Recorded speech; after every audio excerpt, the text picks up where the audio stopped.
How does one family stay wealthy for more than 150 years? Say the name Rockefeller and most people think oil. That's only half right. Oil built the first fortune. It's not what kept the fortune alive for 5 generations. Something else did the heavy lifting long after the oil business stopped being the headline. That's the part almost nobody talks about. By the end of the 1800s, John D. Rockefeller controlled most of the oil refined in America through Standard Oil. Economists who've tried to adjust his fortune for today's dollars often land somewhere around 400 billion, a number that dwarfs anyone on a modern rich list, including the tech billionaires making headlines right now. He started with almost nothing, working as a bookkeeper before he ever touched a barrel of oil. By his 40s, he'd built one of the largest monopolies the world had ever seen, controlling nearly 90% of oil refining in the United States at his peak. But building that kind of fortune once, however extraordinary, isn't actually the hardest part of the story. Plenty of people have gotten rich in a single lifetime. What happened after Rockefeller died is where things get genuinely strange. And that's where this story actually begins. Here's a number that should stop you. Roughly 70% of wealthy families lose their fortune by the end of the second generation. By the third, that number climbs to around 90%. Building wealth once is genuinely hard, but statistically, it's the easy part compared to what comes next. Think about every lottery winner story you've ever heard, or every business owner whose kids ran the company into the ground within a decade of taking over. The money didn't disappear because it wasn't real. It disappeared because nobody protected the system that made it grow in the first place. The Rockefellers broke that pattern for 5 straight generations, which puts them in a category almost nobody else belongs to. The obvious question is what they did differently.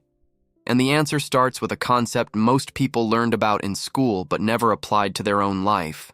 Regular interest is simple. You earn a fixed amount on your original balance year after year, and that's it.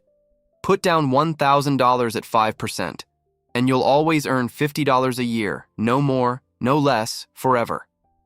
Compound interest works differently. Instead of only earning on your original amount, you start earning on the interest itself too. That $50 gets added to your balance, and next year you're earning interest on $1,050, not just the original $1,000. The difference sounds tiny in year 1. It barely registers in year 5. But this is the part almost nobody explains clearly enough.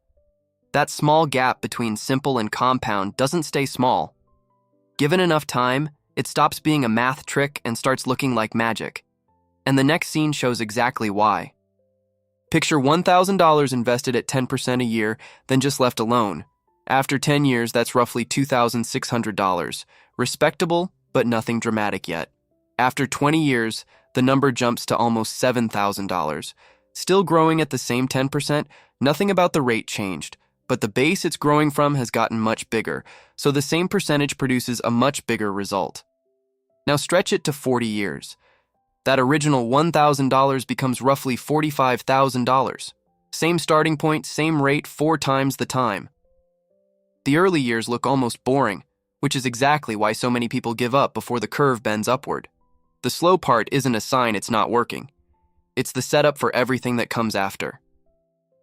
Strip away the jargon, and compound growth really only depends on 3 things: how much you start with, what rate it grows at, and how long you leave it alone. Economists write it as a simple formula, but you don't need the math to understand the logic behind it. Here's what matters most. The Rockefellers never controlled the stock market, and neither can anyone else. Nobody can guarantee a rate of return year after year. What they controlled was how much they put in, and, far more importantly, how long they refused to touch it.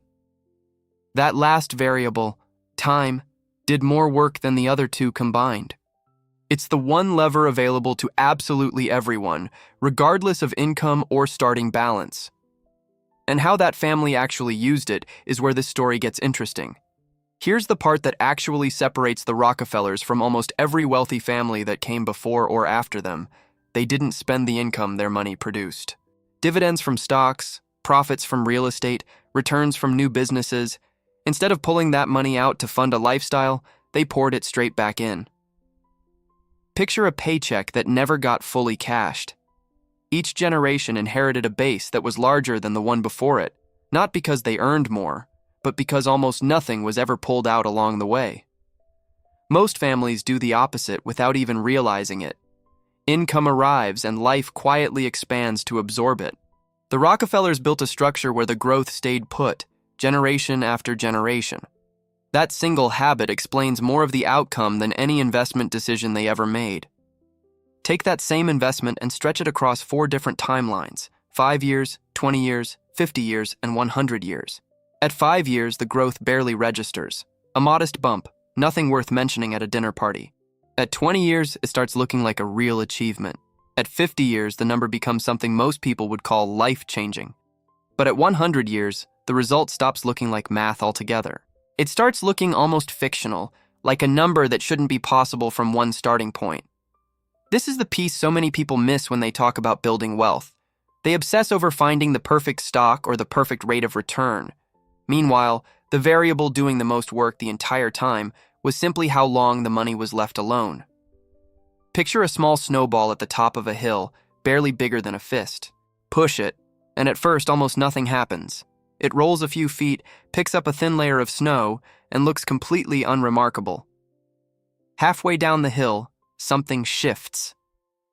The snowball isn't just bigger now, it's picking up snow faster because there's more surface for new snow to stick to. By the bottom, what started as something you could hold in one hand has become something you couldn't move without help. Investments behave the same way. The first few years look slow, almost not worth tracking. Then the base gets large enough that the same growth rate starts producing bigger and bigger jumps. The danger, of course, is what happens to a snowball the moment someone decides to stop it halfway down. And that's exactly where fortunes start to unravel. Every interruption costs more than it looks like in the moment. Sell early because the market dips. Try to time a better entry point, or pull money out for something that feels urgent right now. And the snowball doesn't just slow down. It resets. That $45,000 result from 4 decades of growth doesn't happen if someone panics in year 15 and cashes out. The money that got withdrawn stops compounding entirely, and whatever gets reinvested later starts the clock over from a much smaller base. This is where most people actually lose their fortune, not through some dramatic bad decision, but through 100 small ones, a withdrawal here, a missed contribution there. The Rockefellers weren't smarter about picking investments than everyone else. They were simply far more disciplined about leaving things alone. Discipline alone doesn't explain 5 generations of preserved wealth. Structure does. The family built what's known today as a family office, a private team dedicated entirely to managing their money, long before that concept had a name. They used trusts to control how and when money could be accessed, and succession planning to make sure the capital kept working even after the person who built it was gone. Nothing sat idle waiting for someone to figure out what to do with it. Compare that to families who split an inheritance evenly among children, who then split it again among grandchildren, each generation drawing down a little more for immediate needs. The pie doesn't just get divided, it shrinks every time someone takes a slice out to spend rather than reinvest. Structure is what turned one fortune into 5 generations of fortunes. Run the numbers on $100 million growing at 8% a year for 100 years, and the result stops feeling like something you can picture. The math says the total balloons past $2 billion, and honestly, most brains just aren't built to process a jump that size from a single starting point. This isn't a hypothetical designed to sound impressive.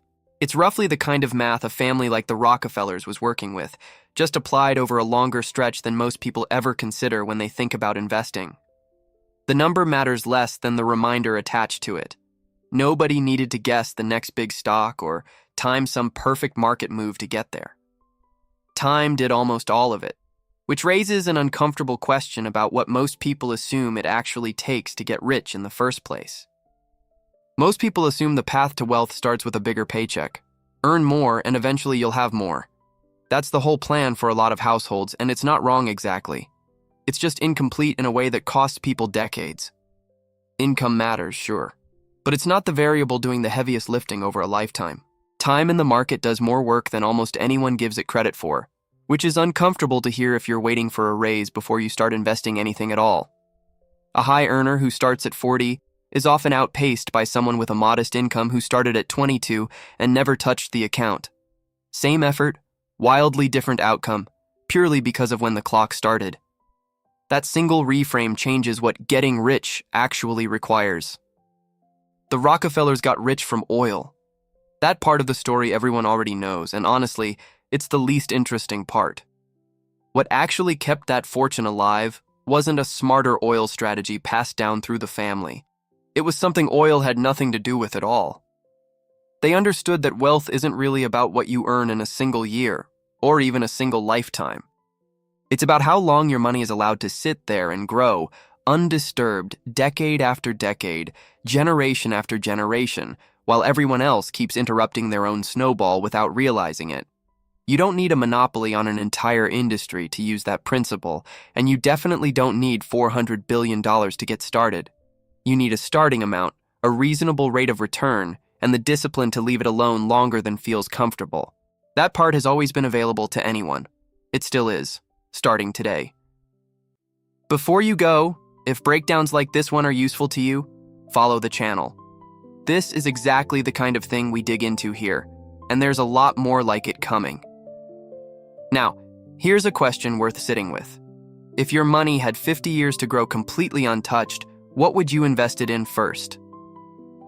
Drop your answer in the comments. I read everyone.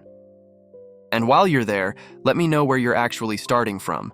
Just opening your first investment account, or already a few years into building something bigger. Either way, you're earlier than you think.